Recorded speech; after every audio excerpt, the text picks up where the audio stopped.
Alright, good morning. Yes, ako po si Kiko Javier and we have a very important training.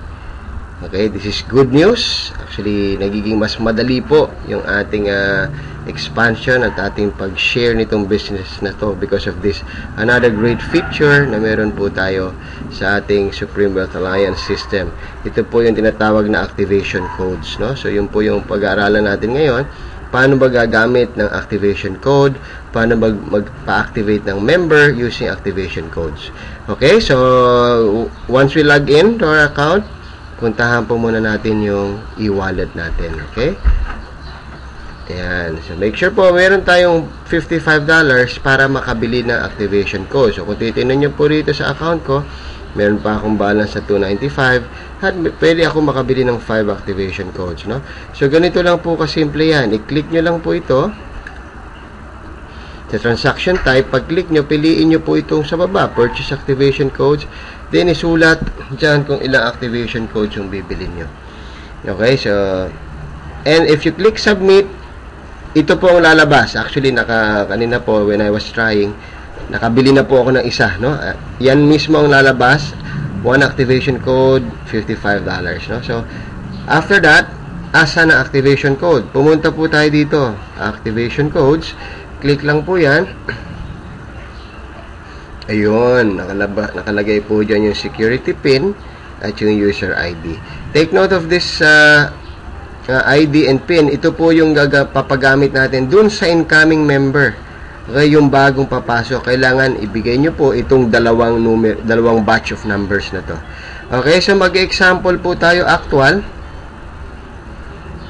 Alright, so meron po tayong isa sign up. Okay, pinayagan po ako na gawin ito ng aking kaibigan.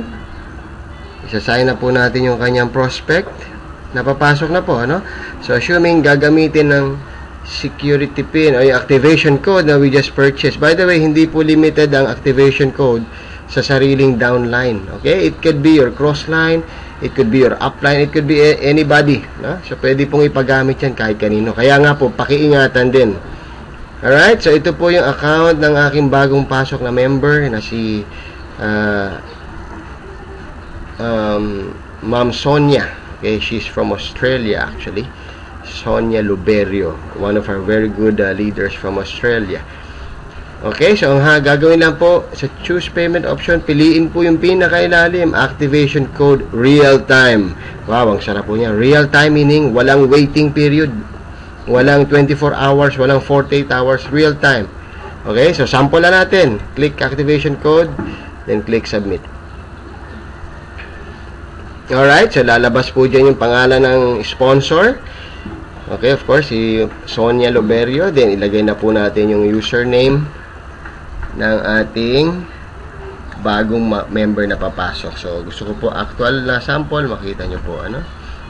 Okay, ano po yung pangalan? Maria Taylor. She's also from Australia. Alright, then, the email. Yung member's email, password. Alright. Yan. Dito na po, hihingi na po yung user ID and security pin. Yun po yung una nating nakita nyo po kanina, no? So, which is sinulat ko na rin po. So, this is the user ID and this is the security pin. Okay. Then, click submit. Bilang po tayo ng 3 seconds and thank you for submitting your payments. Okay, it will say here, it will be verified, pero sa totoo po, it's already activated. Okay? So, maraming salamat po and hope to see you sa susunod po na training video. God bless everyone.